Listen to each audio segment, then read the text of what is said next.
ഒരു ചെറിയ ഒരു ചാണ് ഭൂമിക്ക് വേണ്ടി എന്തിനാ ഒരു ബന്ധം വെറുതെ വഷളാക്കണത്? എന്തിനാ അതിന്റെ ആവശ്യം? അതിന്റെ ആവശ്യമൊന്നുമില്ല. അത് വിട്ടുവീഴ്ച ചെയ്യാനേ ഉള്ളൂ. ആരും കൊണ്ടുപോകൂല സഹോദരങ്ങളെ, ആരും കൊണ്ടുപോകൂല. എല്ലാവർക്കും കണക്കാക്കിയ ഭൂമി പള്ളിക്കാട്ടിൽ റിസർവ് ചെയ്തിട്ട് മരിച്ചു കൊടുത്താൽ മതി, അവിടെ കൊണ്ടേക്കും. അതിലപ്പുറം ഒന്നും കിട്ടൂല. ഞമ്മക്ക് ആ കണക്കാക്കിയ സ്ഥലത്ത് കുറച്ച് ഏറെ കബർ ആരെങ്കിലും കുഴിച്ചു തരുമോ? ഇല്ലല്ലോ.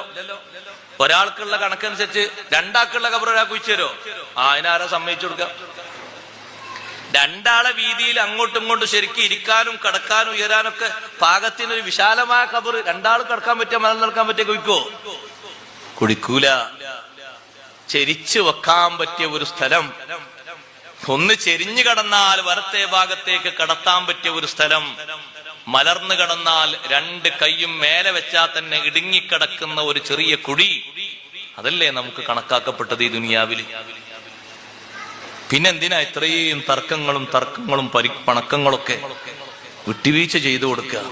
ഇനി അങ്ങനെ വല്ലതും സംഭവിച്ചോ, ഇനി അയാൾ തിരുത്തൂലെങ്കിൽ നമ്മൾ അയാളെ നന്നാക്കാനുള്ള മാർഗം മാപ്പ് ചെയ്തു കൊടുക്കാന്നാണ്. അങ്ങനെ എന്റെ മാർഗം, അതാ നല്ല മാർഗം.